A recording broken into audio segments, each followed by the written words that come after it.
আমি তোমাকে না দেখলে পড়ি আমার মনে হয় আমি কেমনই তাদের মাঝে হারিয়ে গেছি পড়ি। তাই তো সারাক্ষণ আমি তোমাকে কাছে কাছে রাখতে চাই পড়ি।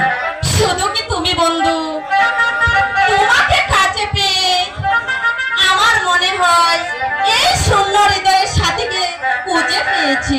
তাই নাকি পড়ি? হ্যাঁ বন্ধু। বলো বলো বন্ধু, কোনোদিন তুমি আমাকে ভুলে যাবে না তো বন্ধু? পড়ি, এ কি বলছো তুমি? বিধাতা যদি আমাকে তোমার কাছ থেকে কেড়ে না নেয়, এ পৃথিবীর এমন কোন শক্তি নেই যে আমাকে তোমার কাছ থেকে কেড়ে নেয় পড়ি। বন্ধু পড়ি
পড়ি বাহ বাহ বাহ, চমৎকার মিলেছে দেখছি।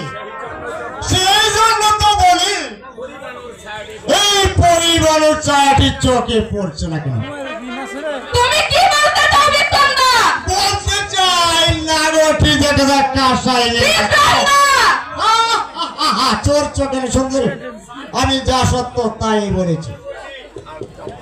আর তোমাকেও বলছি, কোথায় এতে উড়ে এসে ওই সুরে বর্ষ কেমন করে বিক্রম দা তা না হলে এই বিরক্তির জন্য আমি তোমাকে কিছুদিন ক্ষমা করবো না বিক্রম দা। কি করবে শুনি বুঝিয়ে দেব যে নিজের চরিত্রকে অন্ধকারে ডেকে অন্যের চরিত্র কলঙ্কের কালি লেপন করে দেব বিক্রমদা। তাহলে কিন্তু আমার চেয়ে আমাকে চোখ লাগালে এই বেমান শক্তি আমি তোকে বুঝিয়ে দিব। বেশ, আমিও ভীরু দুর্বল নয়, এসো তবে। বাহ বাহ, চমৎকার। তাহলে তুমি আমার সাথে যুদ্ধ করবে। বেশ, শক্তি পরীক্ষা না। আমিও ভীরু দুর্বল, আমিও যুদ্ধ করতে প্রস্তুত। এসো তবে, একটু যাবে কার বাহুতে, কত শোক হয়ে গেছে দুশ্মন। আর বাহুতে এই শক্তি আছে।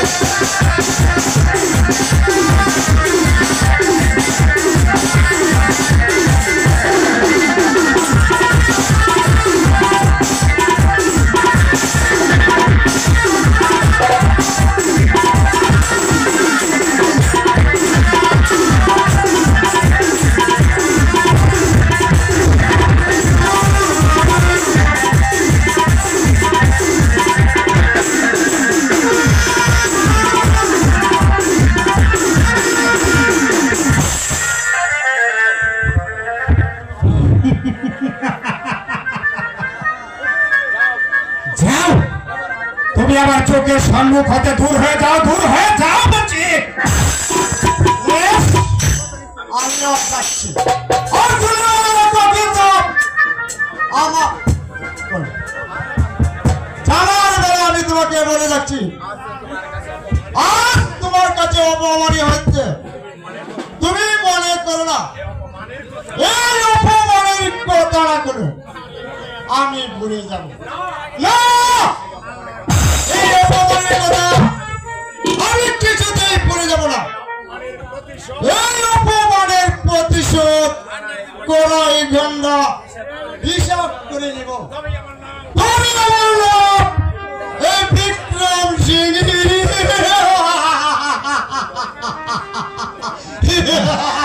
আরে যাও যাও, পড়ি, চলো পড়ি। এখানে থাকলে এই জব হয়তো আবার আসতে পারে, তাই চলো তাই চলো। আমরা প্রাসাদে ফিরে যাই। তোমারে পরশে জীবন আমার